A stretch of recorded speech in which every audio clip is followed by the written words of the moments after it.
How to adjust automatic wind mirrors. On the driver's side door panels, you will find the buttons with the letter L and R,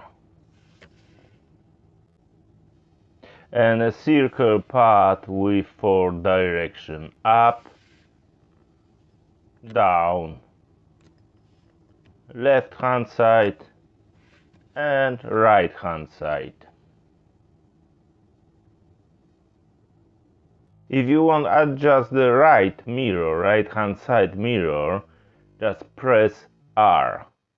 If you want to adjust the left side mirror, then press L instead of R. Let's see how it works in practice. When I press up arrow, then the outside wing mirror going up, down and going down.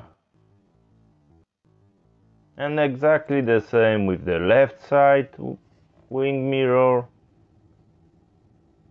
and the right side wing mirror.